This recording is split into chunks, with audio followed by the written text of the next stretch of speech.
Okay, should I turn my video on? Okay, thank you.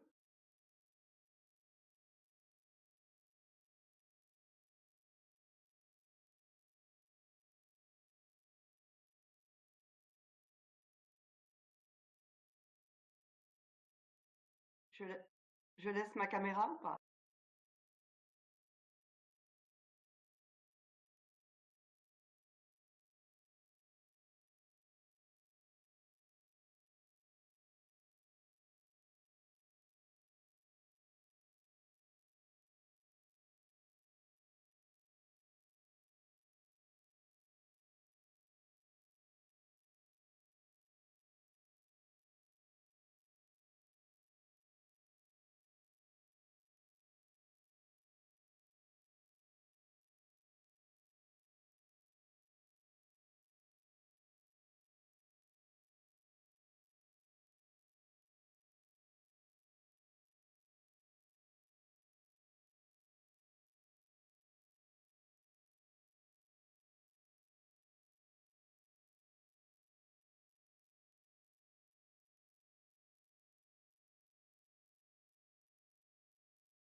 and welcome. I hope you can hear me well.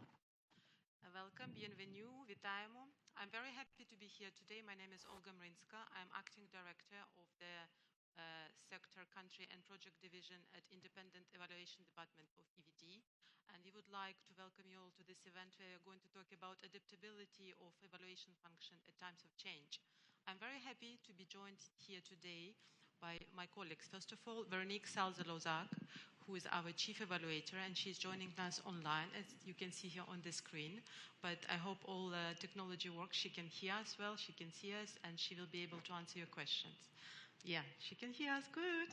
And another colleague of mine, Gabriele Fattorelli, another acting director, representing strategic and corporate evaluation, and he will be also joining us in presenting kind of a storyline from the greatest kind of principles and the basics concept of functioning of independent evaluation of EBRD, started by Véronique, and then I will be talking a bit about how we evaluate projects, because we understand it has specific interest among colleagues in civil society, and then Gabriele will be talking about how, using the lessons from the COVID-19 rapid evaluation, we were able to integrate those lessons into the design of the resilience package for Ukraine and affected countries in the current crisis. So first of all, I'd like to say also that we will be having 3 interventions, and at the end we will be taking all the questions.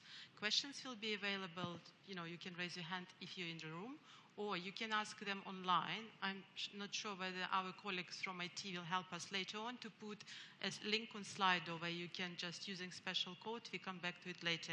You can ask your question online, and Gabriele will be reading it to all in a panel. So you will have the physical questions and virtual ones. And there also will be a short video, but without further ado, please let me welcome Véronique with your opening speech. Thank you. Thank you very much, Olga. I can't hear you very well, but I hope you can hear me well. Yes, yes. Okay, great. So, first, welcome to everybody. Bonjour à tout le monde. I'm really delighted to have this session and to be at least virtually with you. I'm sorry that I could not join you all in this beautiful city of Marrakesh, but I'm really delighted that we could have this session, and I would like to thank for that our colleagues from the Civil Society Engagement and Private Sector Partnership team, Olena Koval and Aimena Hoskins, and also our colleagues from the Annual Meeting and Events Management team, Stefania Galbiat-Aval and Kay Barrett. It's an important session for us because for a long time, independent evaluation in EBRD did not have such a session, and we are very keen to interact more with the civil society. We would like you to understand better what we do, how we fit also in the overall architecture, governance architecture of EBRD. And on our side, we also need to understand better what is of interest to you and how we could be useful also to you. I think yesterday there was a session, it was moderated by Ines Rocha, my colleague from EBRD, with the civil society. And I found that session very, very interesting. And I think that a lot of the things that we're going to say today will echo what was said yesterday in terms of trust, transparency, partnership, collaboration. So hopefully we'll have this type of engagement today. Some of you may be already familiar with independent evaluation in EBRD, and some may not be familiar with it. So let me give you just a few key information. First of all, evaluation in EBRD is composed of 2 elements, self-evaluation and independent evaluation. So self-evaluation is kind of an internal perspective. It's done usually by the teams and by those who have been designing and implementing the programs, the project, or the strategy themselves. And what we bring as independent evaluation department is a little bit more external perspective, a bit more objective perspective.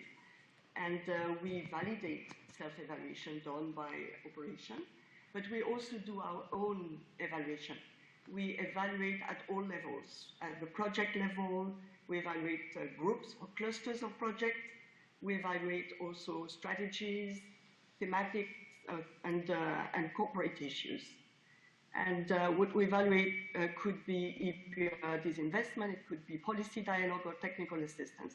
So we have a really large spectrum of what we can and what we do evaluate. Why do we evaluate?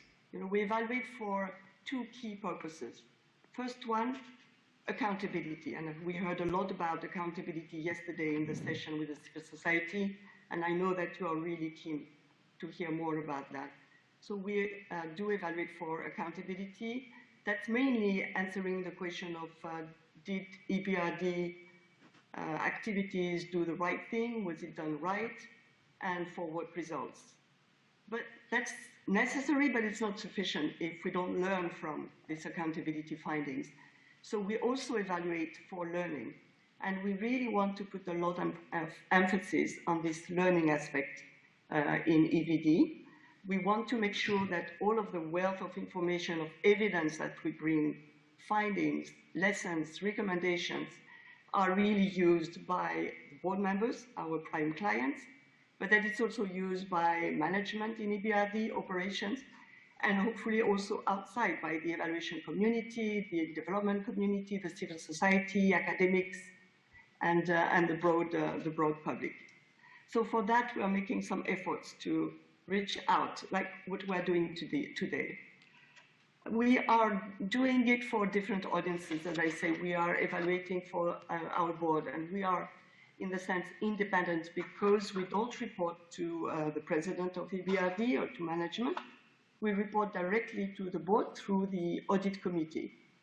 And independence is really the key characteristic of our work. So let me give you a little bit more insight of what we mean by independence. What we mean by independence is that our work, EVD's work, is free from all material threats to our objectivity. So it means that we can provide objective analysis, evidence, and there is no censorship, either inside or outside. And we are operating based on some key principles of independence, impartiality, and integrity. And there are 4 dimensions to independence, and we'll go quickly through them. We can go back to that if you have more questions. The first dimension of independence is organizational independence. So as I was saying, in EBRD, we don't report to management, we report directly to the board. My position, the Chief Evaluator position, is selected directly by the board, and I have all freedom also of selecting the evaluators that are going to be working in EVD. So that's the first dimension. Second dimension is that we are also free from any external influence. Third dimension is that we avoid any conflict of interest. So in practice, if an evaluator is going to be working on a project on infrastructure in Kazakhstan, we'll make sure that there is no biases or that there is no conflict of interest or that this person, this evaluator, has never worked on that project before. And the last dimension of our independence is behavioral autonomy. And that's based on very strong work ethic and individual objectivity. And we also have quality control to make sure, and peer reviewers, to make sure that there is really rigor in our methodology. We use, of course, also international good standards for evaluation, similarly to all independent evaluation departments from other IFIs. So in a nutshell, what we say is free from any influence. So if things are good, we say they are good. If things are bad, we say they are bad. So of course, sometimes we don't agree with management, and they don't agree with us. As long as we, I think that's really healthy, as long as we keep this engagement constructive, and as long as our common goal is to continue to improve performance and results for the well-being of the people and the countries that we are working for. But when I say that we're independent, I don't mean to say that we work in isolation. We don't work in isolation. We work very much inside EBRD at engaging with management, understanding the context, engaging also with clients when we can. And in countries, we do field survey, we do field visits. So we are not isolated in our department and looking only at documents. We really try to get a good insight of what we are evaluating. And we engage with board members, of course, when we develop our program, when we develop an approach paper, to make sure that we will be bringing useful information.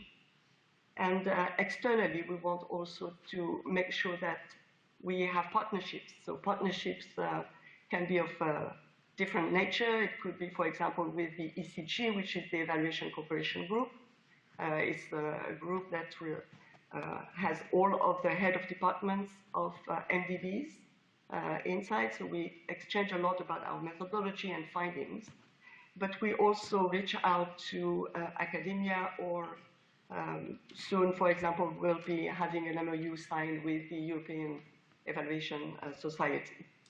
So engaging with everybody, not working in isolation, and working in partnership, that's really key. We are not the only independent evaluation departments in EBRD. There are some others. We are complementary, we don't overlap. Just to mention, for example, audit, that will, as usual, focus more on, they will usually more on processes, or another department, which is the independent project accountability mechanism, EPAM, which will be looking more at resolution of conflict among project stakeholders and compliance to EBRD's environmental and social policy.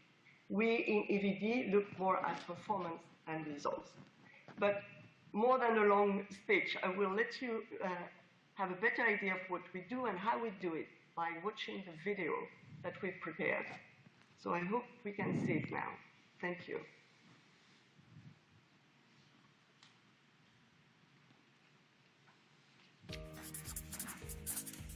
Evaluation. It contributes to improved performance and impact by focusing on results. It informs operational choices, ensures accountability, and generates organization learning.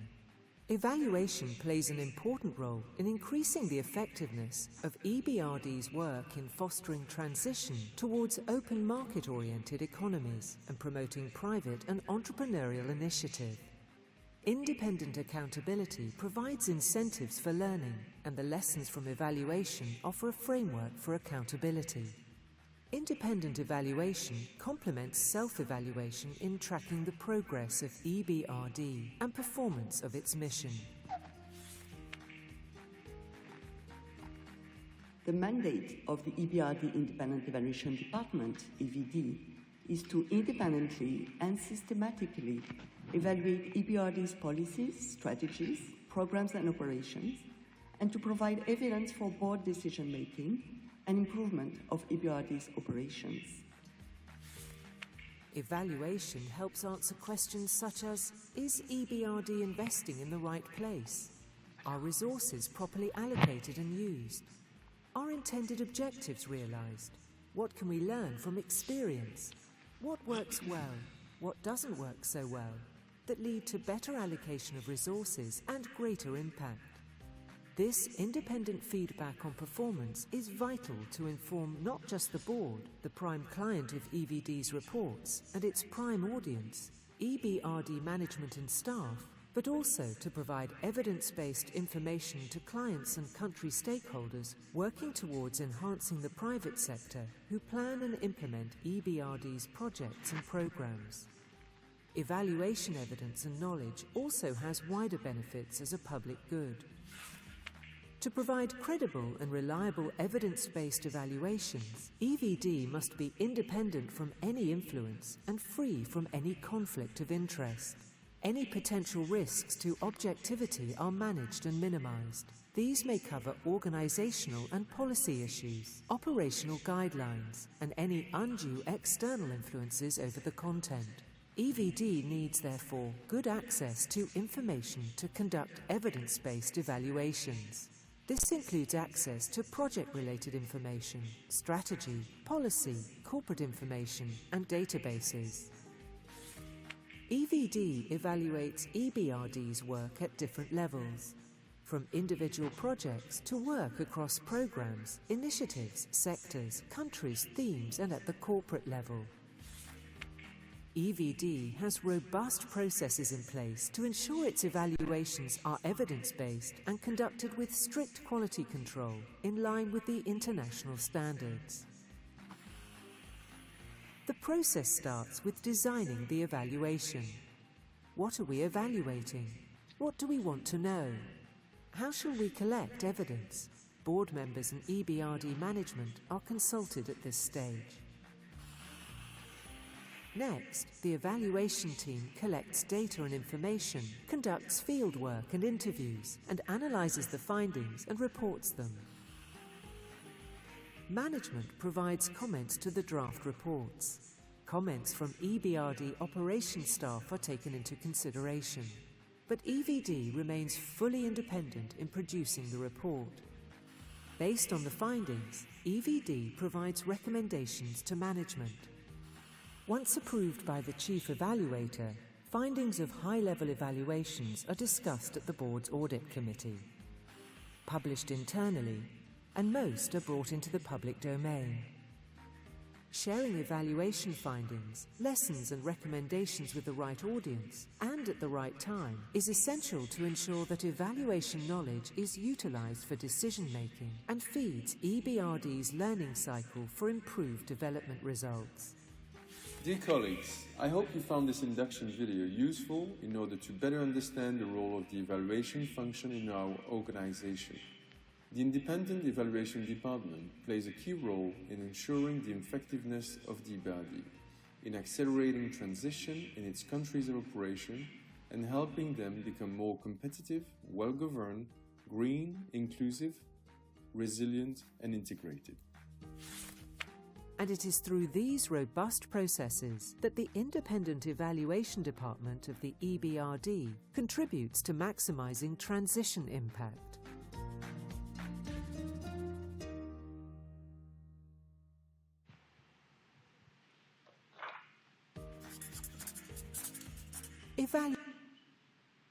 Thank you. So I am back. I hope you can hear me again. We can hear you, but we can't see yes? you. We okay, have slides. Good. So I hope this video really gave you a good information, a good insight about what we are doing. Yesterday at the meeting with the civil society, I was struck by the fact that the country director from Oxfam, Jordan, said something about them or the civil society being a critical friend to EBRD's operation. I would say that we are a critical family of EBRD, family person of EBRD's operation. So we are family, but we are still critical, but always with the same goal of making sure that we are all improving and reaching the objectives of EBRD.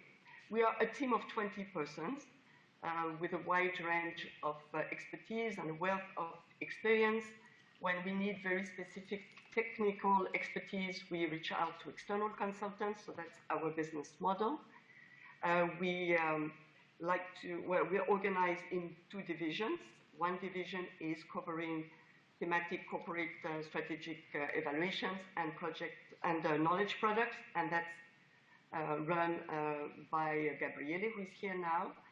And the other division is covering project, sector, country, and validations of self-evaluation, and that's run by, led by Olga, who is here today. So we can answer questions about that. I joined as the Chief Evaluator less than a year ago, so it's quite new. And I come from the Independent Evaluation Department of the Asian Development Bank. So similar line of business, but before that, I was the Chief Economist and in operation at the Asia Foundation, which is part of civil society. So I have the experience also from the other side of the mirror. What I would like you to remember from this session, if there is only one sentence you should remember, is our vision. The vision of independent evaluation at EBRD is to make evaluation useful and used. Useful to board members for making their decision, useful for management to reflect on experience, on what worked, what didn't work, and useful to operation also to inform the design of new projects. So that's really something that we are really keen at. And how do we want to do that? We have three key objectives. to achieve this vision. The first one is to continue to produce very high quality evaluation products. And that means continuing regularly to enhance our methodology, to exchange with other professionals, to make sure that we are using also the latest technology and making sure that we have strong quality control and peer reviews of our evaluations. The second way of being useful and used is to have more activities in the learning side. It's to make sure that we reach out, we disseminate findings, that we use also formats that are more easy to read for all, that we create videos like the one that you just saw, that we use infographics, and that we will organize also more webinars to reach out to the different audiences. And the third objective also is for us to ensure that we continue to have an enabling environment for evaluation in EBRD, and that we develop a culture of evaluation in EBRD, and that means also reviewing the evaluation policy as was recommended by an external review, and working with management on the revamping of self-evaluation. I would definitely encourage you to look at the leaflet that you may have had or that was distributed during this session, where we, in 4 or 5 pages, we cover all of the achievements of last year in just a few sentences, but we also highlight the documents and the knowledge product that we published last year, what we call the Connecting the Dots, that are short documents highlighting evaluation lessons from EVD, from EBRD, but also from other organizations. You might want also to have a look on our website at our work program. We have now a 3-year rolling work program. We take into account when we develop this program the perspective of board members, the perspective of management. We try to see which evaluation will be most useful at what point. We also look at the bigger picture of the situation in countries and where EBRD has been investing. And that's how we develop a work program that we hope is relevant, useful, and timely, because we want our findings to definitely be used and inform decision making. So that's really our activities. Before I leave the floor to my colleagues, I want to make sure that I link it also to the topic of today. All of these activities are perceived, and they are very often, time-consuming activities. We look back at what happened years ago, and then we take a few months to extract findings and insights to inform the future. In times of crisis, we, of course, had to rethink our role, to continue to be relevant. And how could we do that?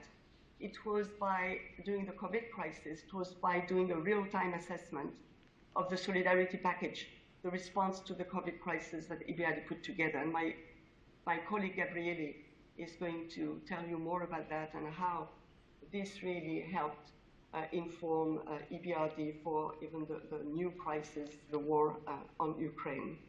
But before that, I would leave the floor to my colleague Olga, who is going to focus more on one type of evaluation that we do, which is the project level evaluation.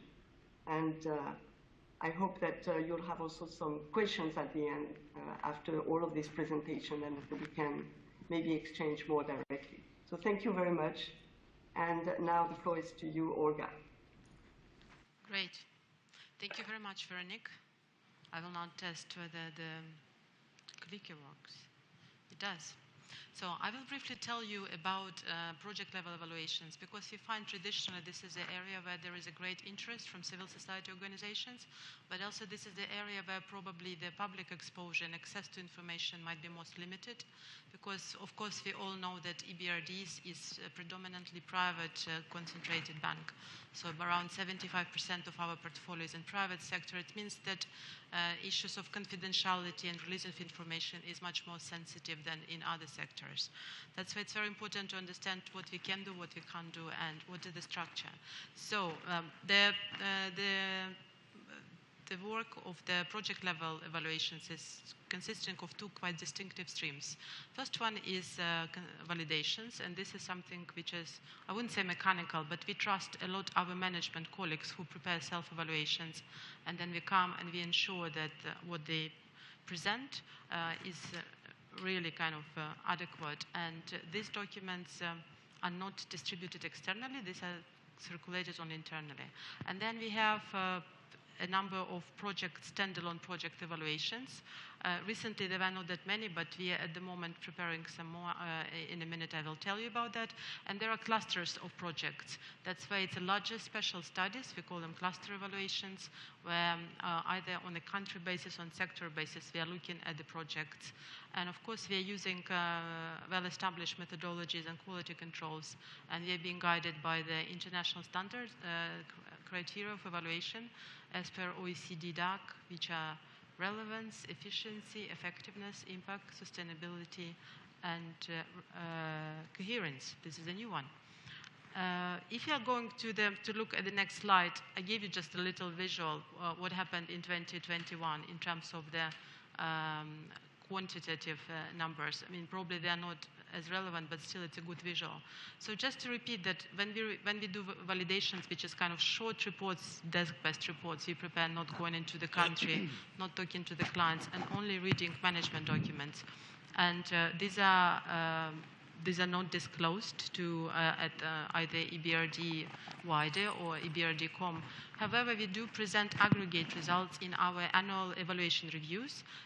We have one for 2021. We do not have full document here, but a little leaflet that you can find next to you is kind of present key results we achieved in 2021. And then there have been a lot of changes in this domain, mostly related to reduction in the number of the self-evaluation management performing on an annual basis.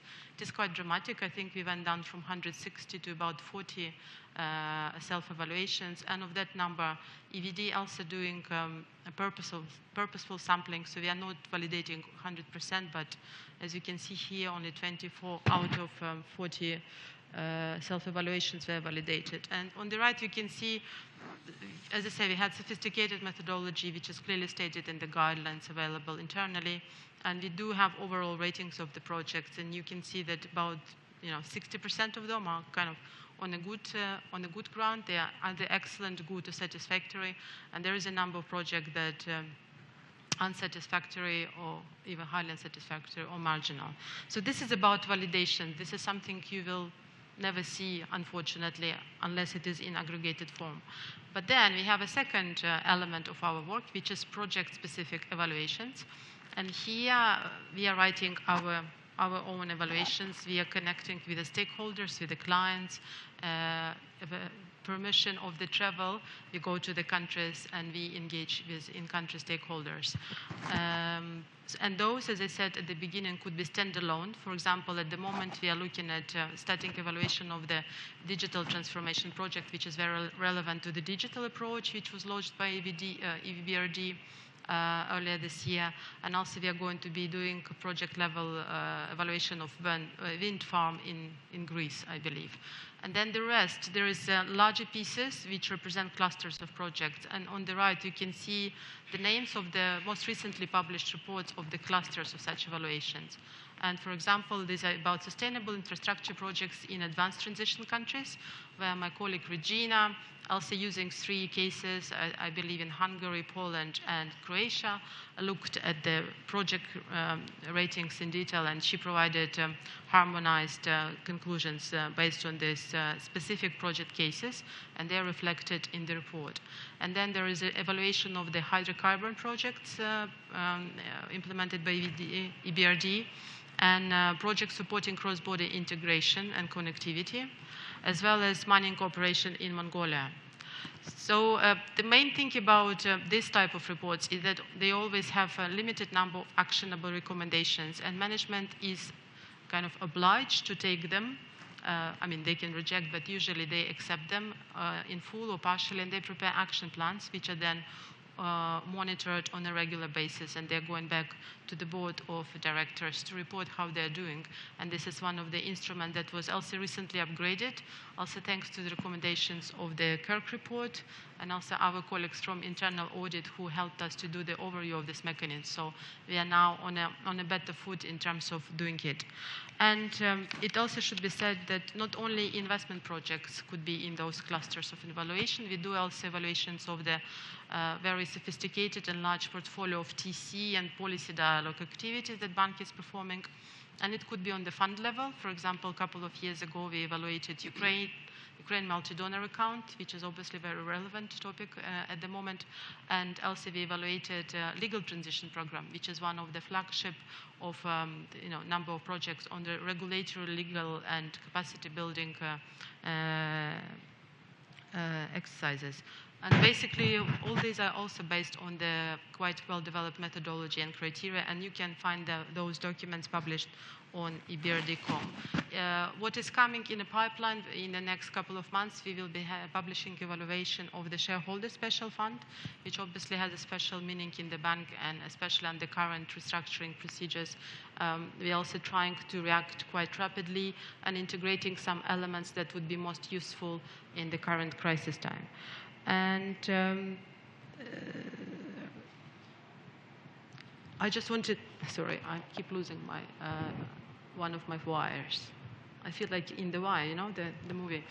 Anyway, and the bank, the management, now in the process of deep restructuring of the self-evaluation. So as we are speaking, we're in the transition period, and management preparing new IT platform and new mechanisms, how they're going to self-evaluate, self-assess investment projects.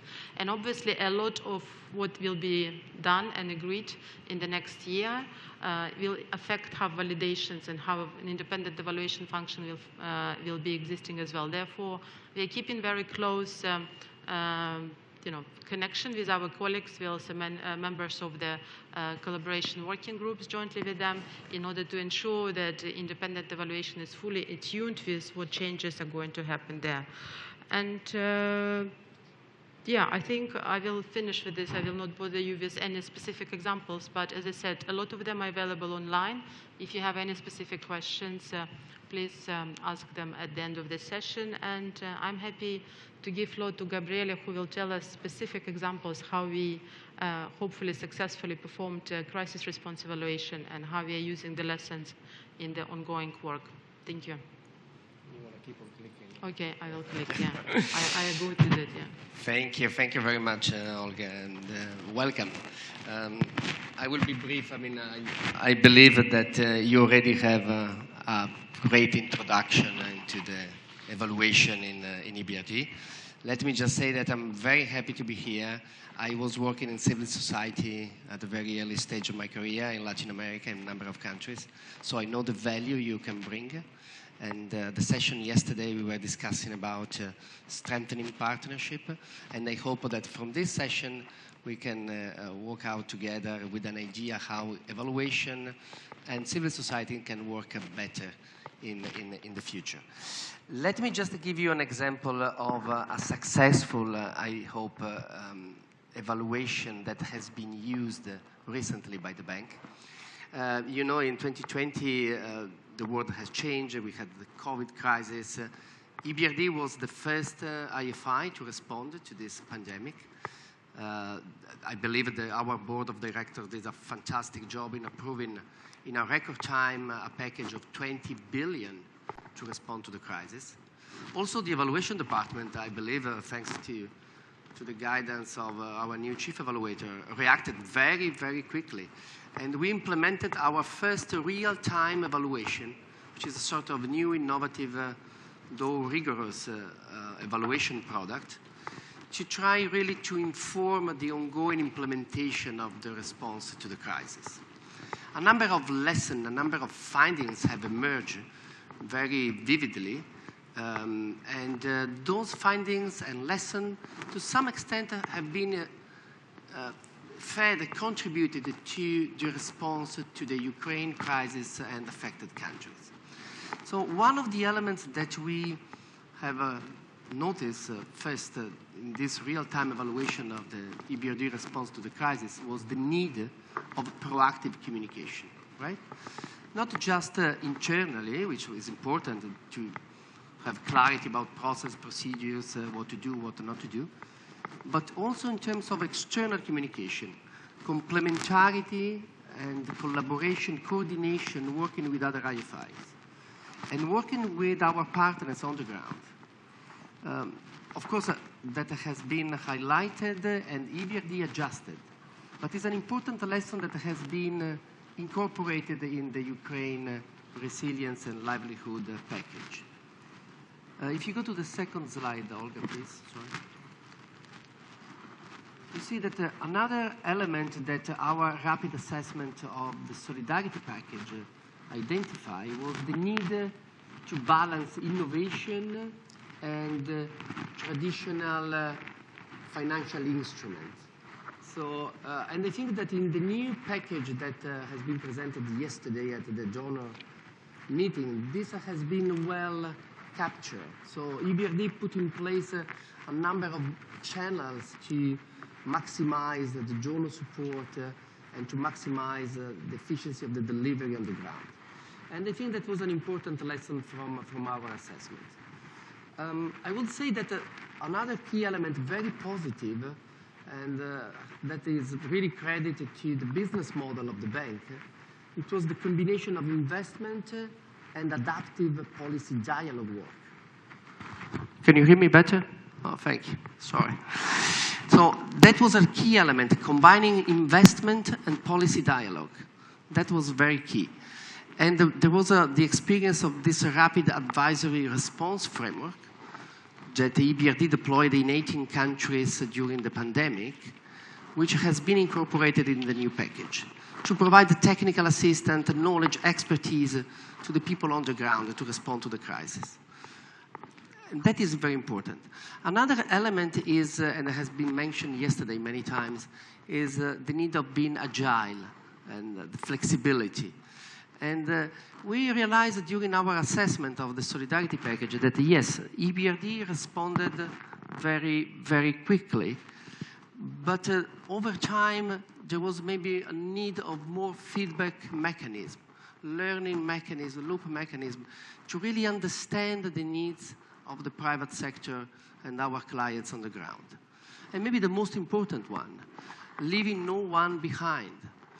One thing that I highlighted and we brought it to the attention of the board is that the solidarity package, the response of EBRD to the crisis, to the COVID-19 pandemic, was very much dedicated to existing clients, right? A new thing in the package for Ukraine and other affected countries is that it's open to everybody. And this is absolutely key. And that means getting access to finance in a fast track, with different kind of process, more agility. I think that is great. And implementing learning loop mechanism, which brings to another important point. We are evaluator, we believe in results, we believe in performance, right? So one element that maybe was missing in the previous response to the COVID-19 pandemic was the need of reporting results to the board and internally to the bank and also externally, in a more frequent and systematic way, right? It's sort of reassuring to see that in the new package for Ukraine, there is a commitment of monthly reporting and a much broader, also open reporting every 6 months. So all these elements, I believe, that we highlighted in our real-time evaluation of the COVID-19 pandemic response have been incorporated in the new package. I think that thanks to also the evaluation work, the bank is maybe better equipped to really meet the demand of the people on the ground and to fulfill its mission, which we know that it's more important than ever now. Yeah, thank you. Back to you. Great. So I think now we are coming to the most interesting part, which I hope won't be silence. We would like to hear from you. Any questions and or any comments? And obviously we have two streams. For those of you who are in the room, just feel free to raise your hand and tell us briefly your name, where you're from, and your question. But please be brief. And for those of you who are joining us online, please, I hope our colleagues can put on screen because apparently there is a link to slido.com where there is a special code for the meeting. I think it's 917000, and then you go to our session, Evaluation Adaptability in Times of Change, and you can maybe, yeah, if there is no, we can't see it yet. And there you can ask your questions, and then Gabriele will be getting them immediately on his device, and we will read it out, so one of us will take it. So, and it shouldn't be question, it could be comment, so please, we are happy to react. Cool. I think we have a mic somewhere, if you can wait.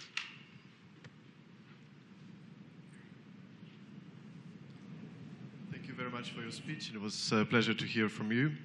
My name is Stanislav. I live in Luxembourg. And I would like to ask Gabriele about the package you were talking about.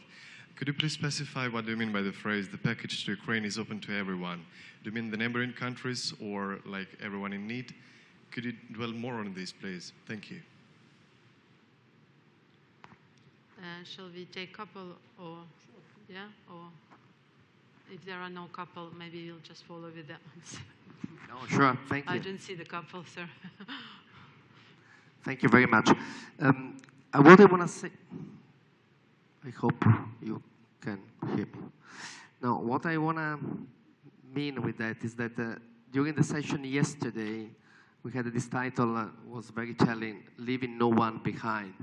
What I was mentioning is that in the package that EBRD put in place for Ukraine and affected countries is open to all potential clients, while the solidarity package for the COVID-19 crisis has a component which was more focused on existing clients.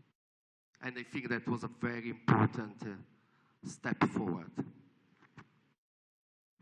Véronique, please, if you want to say something, please feel free to jump in.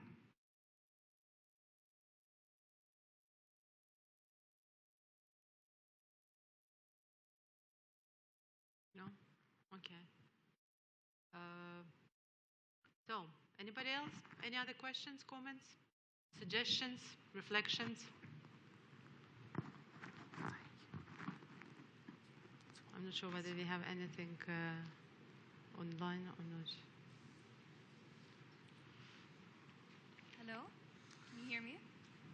There is a question, Olga. Yes. Oh, I can, sorry, let's take a ladies. I'm not sure if you, yes, you can hear me now. Yes, now we can. I had a quick question. How you choose which projects to evaluate and how you pick which clusters are more important, or how you sort of select the upcoming projects that you evaluate. What sort of input do you take from stakeholders or internal colleagues for that? Okay, can you tell us your name? I'm Zeina Duidor. I'm in the Gender and Inclusion team. Okay, thank you for your question. So this is a very good question. In terms of the independent project evaluation, they're being guided by the work program, which, as Véronique said, is a document on a 3-year rolling basis, which is being discussed very closely with the management and also being approved by our board colleagues. In terms of the criteria, usually we have a list, and it depends on the sector, but basically project needs to be at the stage when it's ready for evaluation. It means the most of the active part of investments is been achieved. If it's financial operation, there should be at least 1 or 2 annual reports, financial reports, independently audited.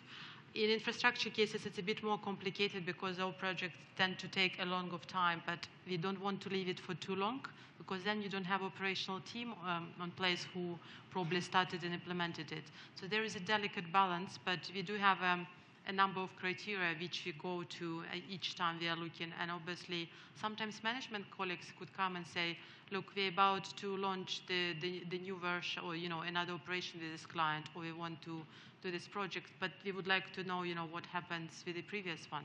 It happens as well. So I don't know whether, Véronique, you want to add something to what I said. Maybe I can add one little bit. Yeah. So one element that we have introduced with our new work program is that we try to match the SCF priorities of the bank, so the strategic priorities of the bank. So we have 4 or 5 work streams: green transition, digitalization, gender and equality of opportunities, and of course the crisis toolkit. This provides us with a framework, with a sense of where we can be the most relevant possible. That's good, yeah. I have a lot of questions here for you. Yeah, maybe you read it, maybe Véronique can take that one. So one question is, can you provide, Olga, with another example of a project level evaluation or a project cluster evaluation which has been shaping the decision making of the bank, and an example how the board has reacted to this evaluation study? Well, I have example one just in making. I think the solar cluster evaluation, which is about to be presented to the audit committee at the end of June, will be, but it's early days. But in terms of the past ones, they've been recommendations that improved a number of management actions and mechanisms.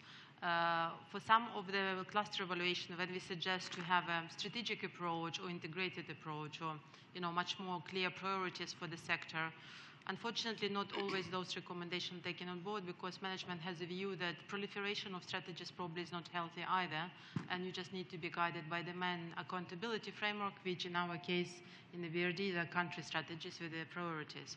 However, on the many occasions, in terms of the efficiency, how you execute it, how you consult the stakeholders, how you measure it ex ante, and how you report to it, those recommendations were taken on board.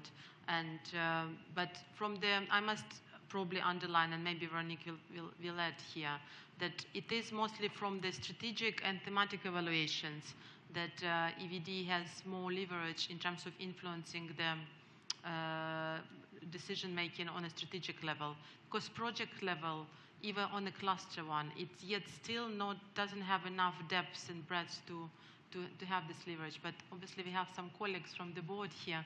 Maybe they would add something on this matter, because we do have sometimes very lively discussions. Véronique, would you like to add, in terms of how our I'm not sure she's able to hear, but maybe no? Can you hear us? You can mention, Olga, you may be shy, this evaluation you ran about the multi-donor account in Ukraine. There was this recommendation of building a result framework. And that was an excellent example of how an evaluation study has been influential. Yeah, that's true. And that evaluation was actually prepared on demand of the donors contributing to the MDA. And it was performed by us independently. And actually, it was timed in a way that it would be released before the donor assembly, where the decision about the extension of the fund and replenishment was taken. So it's a good case, thank you, because I'm concentrating on investments. And indeed, we prepared a theory of change for the 3 key streams of the work, because what it was previously, it was a basket, a very good, lots of little things here and there, but nothing to put them together in a more streamlined way. So when we prepared results, theory of change for the entire fund, which was approved by management, and they are also replicating it for other funds. But also we prepared a results framework for one of the largest projects. Maybe some of you heard about it, Ukraine Reform Architecture, URA, who is now having new lease of life because of the crisis. So this work was very, very important, and I think it did impact management approach quite a bit. I'm concerned that Véronique can't hear us, no? I have a lot of other questions. Okay. Good. Hello, I'm sorry, but I cannot hear you, so... That's okay, no worries, If there is Véronique, any that's need perfect. for me to intervene, please just Another mention question it, I think or that is in very the chat. telling about... I cannot hear you. It's okay. Another question is very telling about how the evaluation work is perceived, is how we can ensure that our findings, evaluation findings, come timely in the fast-changing environment and great uncertainty, while maintaining your evaluation standards. Meaning that, of course, in this world where changing keeps on coming, how our evaluation findings keep on being relevant and timely. Well, I think you're a genius with that, but I can start and you can continue. Now, what we started doing in the last couple of years, especially during the pandemic, from the March 2020, is we became much more agile in terms of the products we offer to the board colleagues and also to the management. So not necessarily we are waiting for when the final report and everything is done. When we have emerging findings and they're important, and there is a relevant discussion or decision to be taken by the board on the topic, we are trying to prepare so-called briefing notes or information notes, and we are putting this emerging evidence, which is obviously coming from the verified sources by us, and we are suggesting, again, the context and the potential action that the board members can take while discussing this issue. And I believe there have been quite multiple cases where these short and rapid products have been delivered on a very timely manner. And I think Gabriele do you want to tell about digital approach? Maybe I want to say that we use also innovative techniques. So evaluation is not just using the traditional evaluation tools that you were mentioning, the OECD, the criteria, and so on. We try to expand to using big data, artificial intelligence, machine learning, data mining through the social media to get proxy of, efficiency, early sign of effectiveness of the EBRD interventions. So it's also evaluation work to be really cutting-edge technology and really an approach that is innovative to the evaluation work. I think that helps make our work timely and relevant. There is another interesting question about country evaluation. About general or more specific? The other question about country evaluation is what tools and method you as an evaluator may use to determine the impact of EBRD investment in countries like Morocco? It's a very good question, and I need to do the asterisk here, whatever, nota bene, that we are only in the process of designing very first country level evaluation, because in EBRD until now we didn't really have those. It's with when Véronique joined us as Chief Evaluator, she brought the best practices which exist in other IFIs in terms of the having country level evaluation. But even then we have a dilemma whether we are evaluating country strategy and the impact it has on the country of operation like Morocco, or are we evaluating EBRD's impact in the country, which could be also going probably beyond strategy. So this is something we are still in the process, and this first evaluation we are going to be finalizing in 2022. This will be our first testing ground, like design thinking method, where we will see what works best. Because, again, going back to the specificity of EBRD, because of the dominance of the private sector portfolio, and somehow, sometimes limited engagement with the public sector stakeholders, especially government stakeholders, except for the very focused policy dialogue and interventions where EBRD has its own unique selling point. We are not as big as World Bank or IMF. It's very difficult for us to trace the impact of those type of lending instruments because they're very different. So in terms of the methodology, it obviously will be a number of the tools evaluators use, and I think it will be theory-based, theory change-based, based on the priorities identified in the specific country strategy. We can also mention that we use randomized control trial and impact evaluation in our work program we have for the coming years, which will provide a sense of the impact of the bank. Another thing that evaluators used to do, and we try to do in EBRD, is to try to identify a common language, to translate what is the transition impact of the bank, and all this methodology, in usable findings about really the effectiveness and the impact of the bank. Maybe using the SDGs, using other instruments, but evaluation is also a way to translate, very technical elements in something that is useful and meaningful for the bank and for the audience. And I believe that in this sense, the collaboration with the civil society may be absolutely key. Yeah, I think the feedback we could receive from the colleagues in civil society is quite important. We do have it on a regular basis, but I believe probably COVID put it a bit on pause, because we're all in virtual world. So probably now, especially after this session when everybody refreshed their understanding that such a function exists, then we can have a bit more meaningful dialogue. And yeah, and I think it's very important. I think my mic goes funny again, sorry. But what Gabriele mentioned about having common lingo and common standards, because at the end of the day, in Morocco, for example, there are many other IFIs and development actors who are also implementing their programs. And at the end of the day, it's very important to have a common language and common numbers where you can bring it all together and see how collectively this impacted the country and where the synergies and where we can do it better in order to connect with development partners or investment partners indeed from the private sector to achieve the common goal. I hope that answered the questions. Are there any other questions in the room maybe? Or comments? No? Do we have something on the We have a lot of questions. Oh, come on then. Very interesting. Can I ask one question, if you can hear? Yeah, please go Hello, ahead. I'm Musra from Civil Society Engagement Team. Can you tell a bit more how you work with independent project accountability mechanism, how you are different and how you collaborate? Thank you. Nice question. I'm sorry Veronique cannot hear us because she would definitely want to answer that. So in the absence of technical opportunity for that, I will take it. But it's a good question.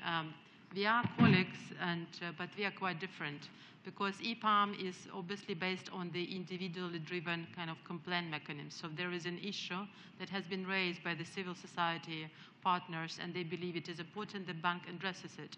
And then EPAM uses its own mechanisms, which again clearly stated, and they're using various instruments, and they again have the same accountability lines as us. They're reporting to the audit committee of the board. And don't those resolutions? Well, Olga, I just... Oh, you can hear us. Can you hear us? I will take advantage. Sorry about that. Technically is... can you hear us, Véronique? Do you want to take this question? Hello? I think our colleagues can help us at this moment, so I will probably continue that EPAM has its own path, which is led by the complaints. So in a way, it's reactive, although at the end of the day, it could lead cumulatively to the change of the bank-specific regulatory mechanism. What EVD does, it does it proactively, and obviously we are driven by the standards and the principles and the work program, which is established in consultation with the management and the board. And we picked up the project, as Gabriele mentioned, according to the priorities of the bank. So when we are, on the path of implementing strategic and capital framework, in 2 or 3 years' time, we want to see whether we are on the right way, whether all 3 priorities are there, and whether it has effect on portfolio, and our scorecard is there. So that's why we are going in and we are measuring it. In terms of that, so that's the difference. I hope you can understand the difference between reactive and proactive. How we collaborate? We do have regular internal meetings. I would say actually it's trilateral meetings with Fatula, isn't it, with the audit office as well, and she's joining us here today. Thank you very much. So there is a very close collaboration, and we always check in our working programs, so there are no overlaps, and that we actually learn from each other. I think Gabriele had a very good example of collaboration with internal audit colleagues, for example, on the solidarity package. So again, my wire goes off. But so I hope it answers your question.